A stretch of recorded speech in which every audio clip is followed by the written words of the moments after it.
said you needed it fast? Yeah. This was as fast as we could get it here. A helicopter landed on a private helipad in Miami last week, and what came out of it was not normal at all. Most people who watch a helicopter land expect to see bags, boxes, or maybe a famous guest stepping out onto the pad.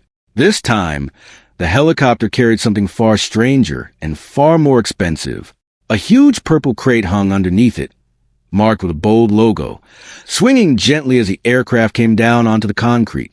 Inside that crate was a piece of car history that had never existed before anywhere in the world. It was a full custom wide-body kit built specifically for a Bugatti Chiron, one of the fastest and most exclusive hypercars ever made. No factory built this kit. No official Bugatti dealer sold it.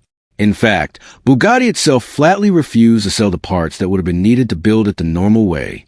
So a man named Alex Gonzalez decided he was not going to wait around for permission that was never going to come. He built the entire kit anyway, working with a small army of engineers, designers, and fabricators, along with one very important partner named Matt Armstrong. Together, these two men did something that sounds almost impossible the first time you hear it described out loud. They beat one of the most powerful, most secretive, and most tightly controlled car companies in the entire world.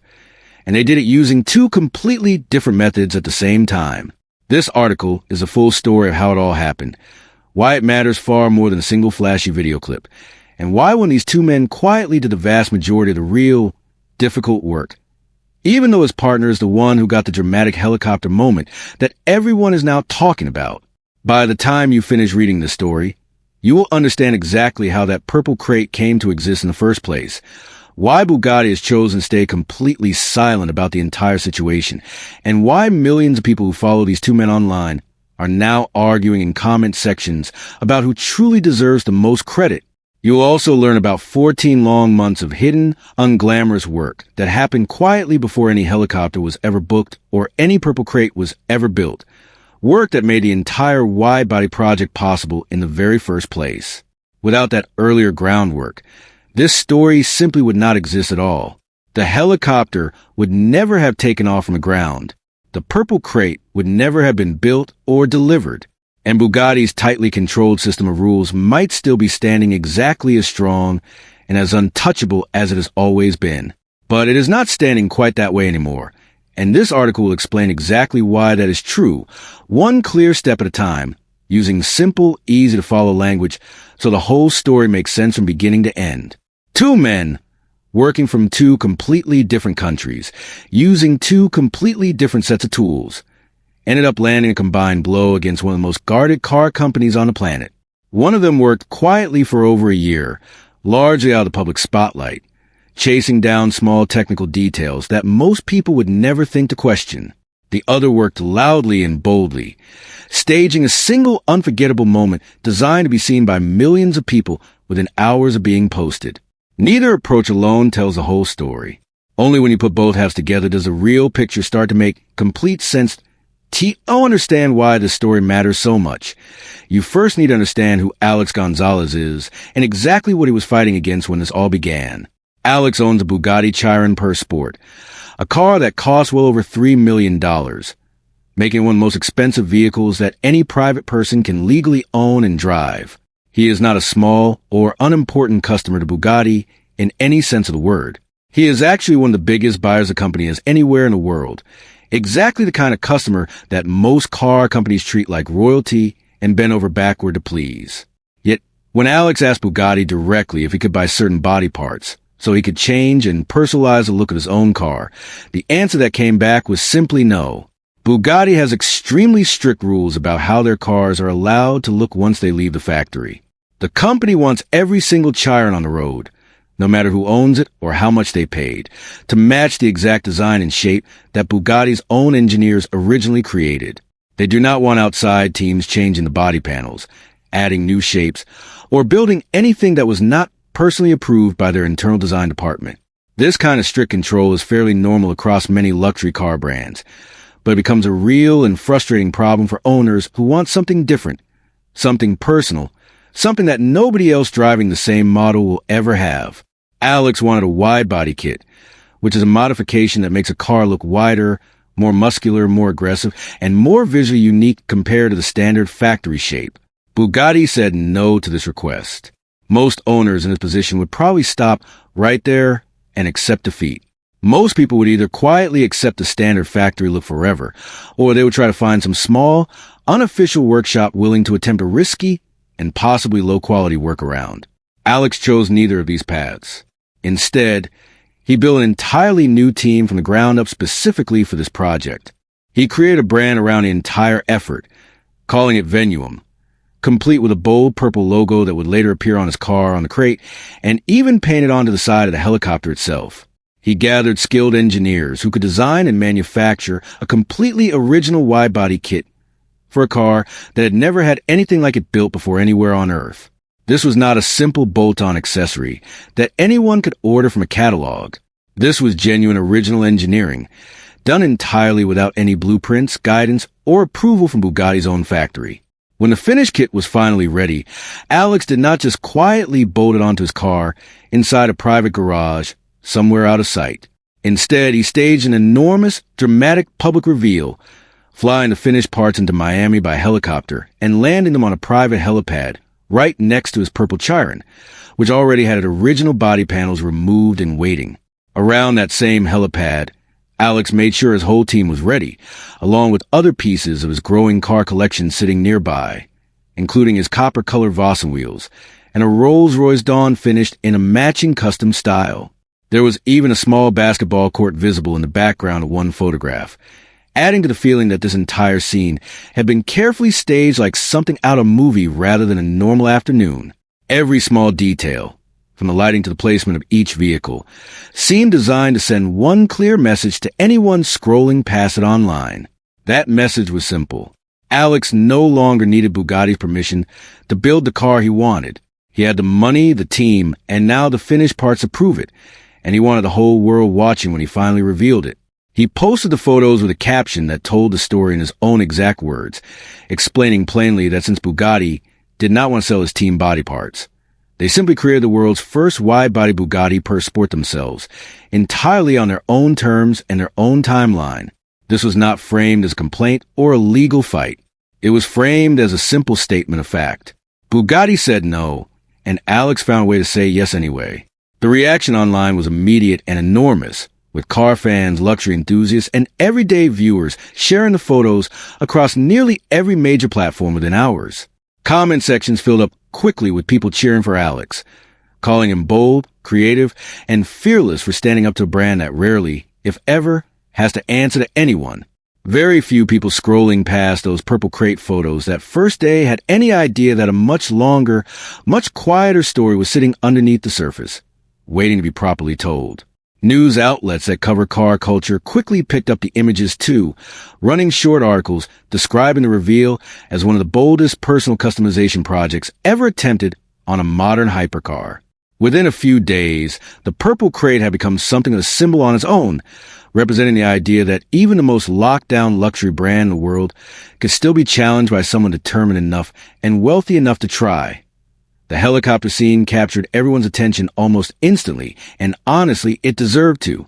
It was visually stunning, clearly very expensive to produce, and rebellious in exactly the kind of way that people love to watch unfold online. But the full and complete story goes back much, much further than that single helicopter flight.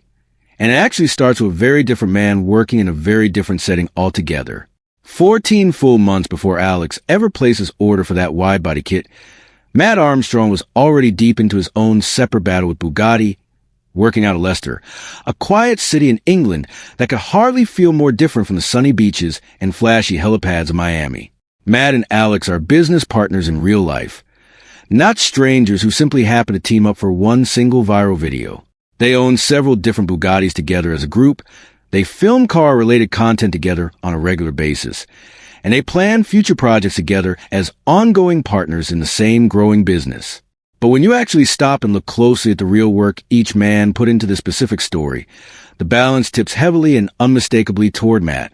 While Alex was still in the early planning stages of his flashy public reveal, Matt had already spent well over a full year quietly taking apart Bugatti's entire parts and service system piece by piece, trying to prove that the company's extremely tight control over repairs, pricing, and access was not nearly as unbreakable or as untouchable as it always appeared to outsiders and everyday customers. Matt's overall approach throughout this long process was slower, far less glamorous, and much more technical in nature, but it quietly laid an entire foundation that eventually made Alex's later public success even possible in the first place. Without Matt's extensive earlier research, nobody involved would have clearly known which of Bugatti's many rules could realistically be challenged, or which specific parts could actually be replaced safely and effectively using outside alternatives. Matt never got his own dramatic helicopter moment during this entire period. Instead, he got months and months of slow, patient grinding, careful testing, and constant documenting, almost always with far less public attention and considerably more personal financial risk than Alex would later take on. He spent his own personal money repeatedly on parts and testing equipment. He filmed hundreds of hours of raw footage that most viewers never even fully see. He argued directly with official dealers on camera whenever he could not get clear or honest answers to simple, reasonable questions. He pushed through mechanical failures and frustrating breakdowns while trying to prove his growing list of theories correct. And through every single step of this long and difficult process, he kept publishing everything he found for the public to see, slowly building a massive audience of 7 million people who now understand, in real technical detail, exactly how Bugatti's internal parts and pricing system actually works behind closed doors.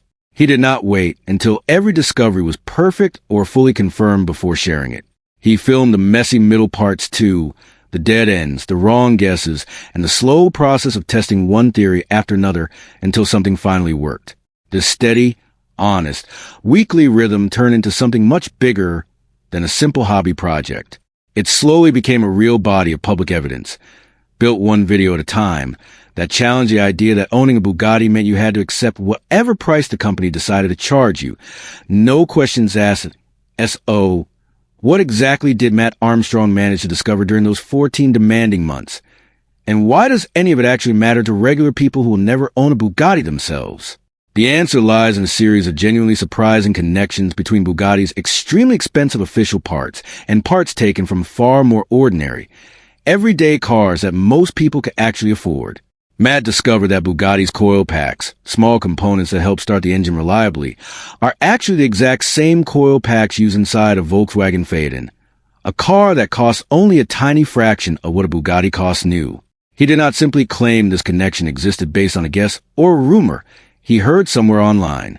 He documented it clearly on camera, showing detailed side-by-side comparisons that left almost no room left for reasonable doubt among his viewers. He also discovered that Bugatti's gearbox pumps closely match pumps found inside an Audi A5, a completely different car that sits worlds apart from a Chiron in terms of price, yet somehow shares hidden internal parts underneath the surface once you look closely enough. Once you physically remove the branding stickers and the official badge, the two parts turn out to be genuinely identical in function and design. Matt did not stop his research there, either. He also proved that certain Bugatti accumulators, specialized parts related to the car's hydraulic braking systems, closely matched parts originally used in a Volkswagen Lupo, one of the smallest, cheapest, and most basic cars that the wider Volkswagen Group has ever produced for regular customers. These specific discoveries mattered enormously because Bugatti's official replacement parts often cost an absolutely enormous amount of money, sometimes for individual pieces that are, underneath all the branding and marketing, quietly shared with much cheaper and more common vehicles that most people drive every single day. By carefully proving these hidden connections one at a time, Matt gave everyday Bugatti owners a genuinely useful alternative option, giving them a real way to understand the true underlying cost of certain parts, instead of simply paying whatever enormous price an official dealer decided to charge them without question. For an owner facing a repair bill worth thousands of dollars for a single small component, this kind of information is not just interesting trivia. It is genuinely useful knowledge that can change how much money they end up spending to keep their own car running properly. Some owners who watched these videos later reported saving significant amounts of money simply by asking their independent mechanics to check whether a cheaper, non-Bugatti branded part might fit their car just as well, armed with the specific comparisons Matt had already carefully laid out for them. This kind of detailed research takes tremendous patience, real technical knowledge, and a genuine willingness to be told no repeatedly by people who clearly did not want this kind of information reaching the general public in the first place. Matt often had to track down old parts catalogs, cross-reference part numbers by hand, and physically compare components side by side under bright lights just to be completely sure his findings were accurate before ever posting them. He knew that a single mistake could damage the trust he had spent years building, so he checked and rechecked every claim before it ever reached his audience. That level of care is part why his discoveries carried so much weight once they were finally published, and why other owners started reaching out to him directly, sharing their own frustrations and asking for his help finding cheaper, reliable alternatives to expensive official parts. The parts connections that Matt uncovered were only part of the much bigger picture, though, because he also took on some of Bugatti's most heavily guarded internal systems, the ones the company clearly did not want curious outsiders to fully understand or ever be able to copy. One of the single most striking discoveries Matt made involved the official Bugatti Speed Key, a special physical key that unlocks the car's absolute highest performance settings and officially costs an eye-watering $10,000 to replace if it is ever lost or damaged. Matt's dedicated team examined this expensive key extremely closely and found, somewhat shockingly, that despite the massive official price tag, it did not actually contain any real computer chip inside its casing at all. Using the surprising discovery, his team successfully built a fully working replica for roughly 20 British pounds, an absolutely tiny fraction of the official $10,000 retail price. This single discovery alone raised serious and uncomfortable questions about what customers were genuinely paying for whenever they purchased an official replacement part directly from Bugatti itself. Matt also tackled the car's tire pressure monitoring system, commonly known as TPMS, a system that many frustrated owners had already found expensive and inconvenient to deal with through official Bugatti channels alone. Working closely alongside a specialist company called Wheelmania, Matt helped design and build a practical solution that allowed this entire monitoring system to be safely bypassed or properly managed without needing to go through Bugatti's usual slow and costly official process every single time. Another major project he tackled involved the car's crash bars, important structural safety pieces designed to help protect the vehicle during certain types of collisions or impacts. Instead of simply relying on Bugatti's official and extremely expensive replacement parts, Matt worked directly with a skilled specialist named Bob to build custom stainless steel replacement versions that could reliably serve the exact same protective purpose for a dramatically lower overall cost to the owner.